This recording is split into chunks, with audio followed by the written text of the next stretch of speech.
Printed நேயர்களுக்கு வணக்கம். அதிமுக பொதுச் செயலாளர் எடப்பாடி பழனிசாமி ஒரு சர்வே ஒண்ணு எடுத்திருக்கிறாரு.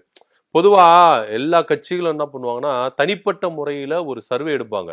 இந்த தேர்தல் நெருக்க டைம்ல. என்னன்னா, மக்களுடைய ஆதரவு யாருக்கு இருக்குது? எதிர்க்கட்சிகள் எந்த அளவுக்கு எந்த இடத்துல பலவீனமா இருக்கிறாங்க?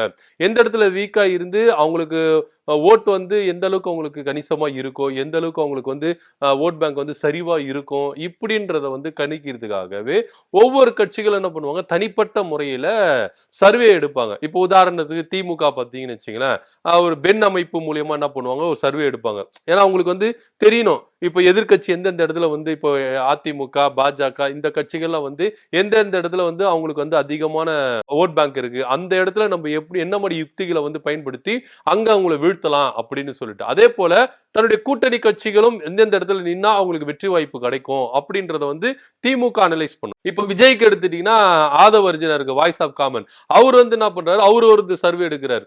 விஜய்க்கு இப்ப புதுசா கட்சி ஆரம்பிச்சிருக்கிறாரு. அவருக்கு எந்தெந்த தொகுதியில வரவேற்பு இருக்குது, இளைஞர்களுடைய பலம் எங்கெங்க இருக்கு, ஒட்டுமொத்த தமிழ்நாட்டு மக்களுடைய ஓட் பேங்க் அவருக்கு எத்தனை சதவீதம் வருது, எந்தெந்த இடத்துல நின்னா யாருக்கு எந்தெந்த வாய்ப்புகள் இருக்கு அப்படின்றத ஆதவர்ஜுனா என்ன பண்றாரு, எடுத்துட்டு வர்றாரு. இப்போ அதிமுக என்ன பண்ணிருக்குன்னு பாத்தீங்கன்னா, அதாவது இப்போ அதிமுக திமுக பக்கமோ இல்ல மற்றவர்களையும் அவங்க என்ன பண்ணல, ரகசியமா கருத்து கணிப்பு எடுக்கல.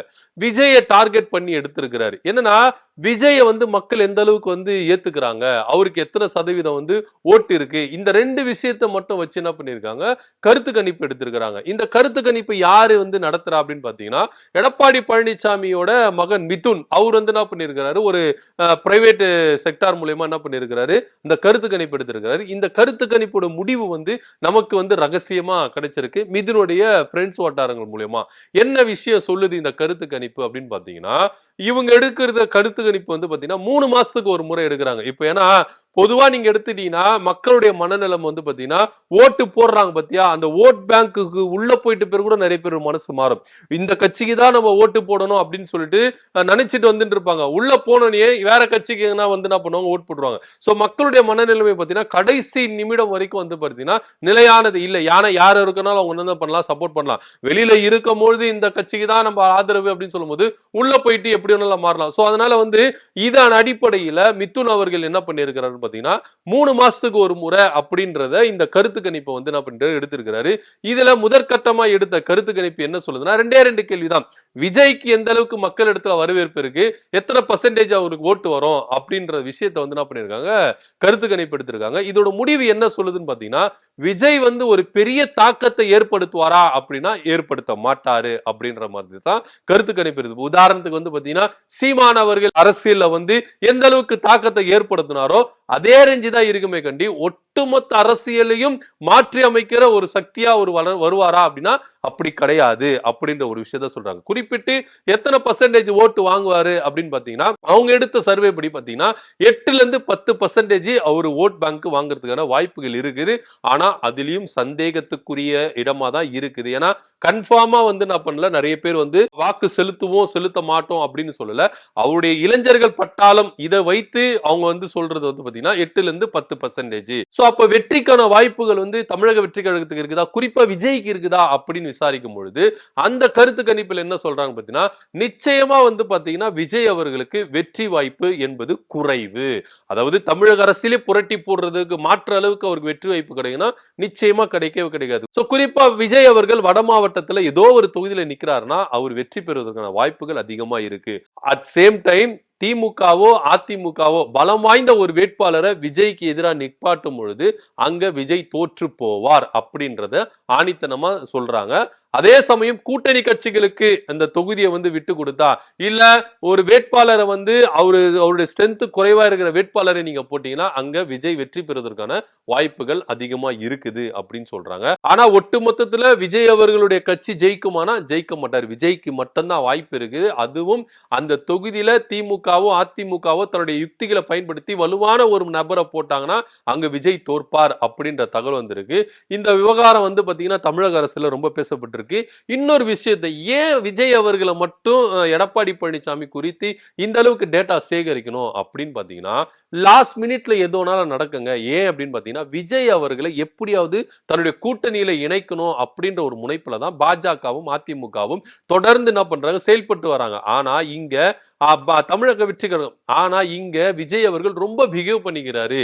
கூட்டணிக்கு எனக்குன்னு தனி மாசு இருக்கு, அரசியல்ல எனக்குன்னு ஒரு சேஞ்சஸ் இருக்கு, அதனால எனக்கான பலம் இதுதான் அப்படின்றத வந்து அவர் வந்து ஷோகேஸா பண்ணிட்டு இருக்காரு.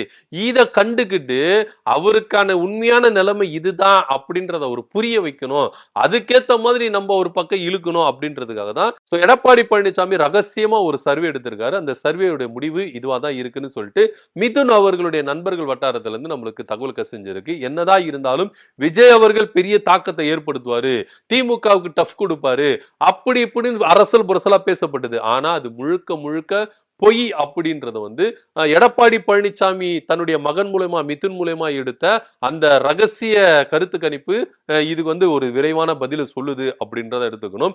என்னன்னா இப்போ வந்து எடப்பாடி பழனிசாமிக்கு தெரிஞ்சிடும் விஜயோட பல்ஸ் என்ன, தமிழக வெற்றி கழகத்தோட பல்ஸ் என்ன அப்படின்னு சொல்லிட்டு.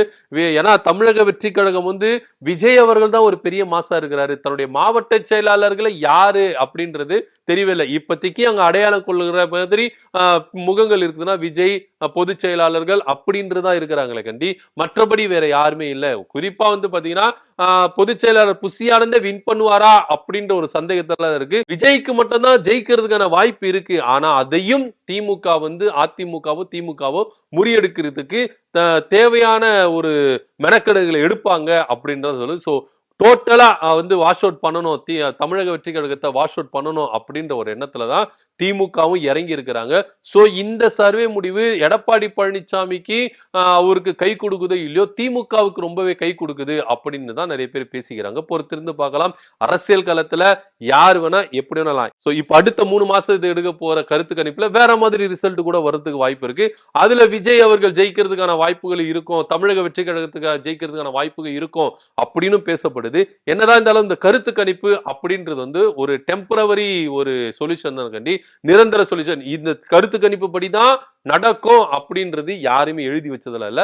இது வந்து ஒரு ரெஃபரன்ஸ் அவ்வளவுதானே கண்டி. இதுதான் முழுமையான, இதுதான் வந்து இறுதியான முடிவா அப்படின்னா இல்லவே இல்லை. ஏன்னா நாடாளுமன்ற தேர்தல வந்து பாஜக இத்தனை தொகுதியில பெறும், காங்கிரஸ் இத்தனை தொகுதியில பெறும் அப்படி இப்படின்னு பேசப்பட்டது.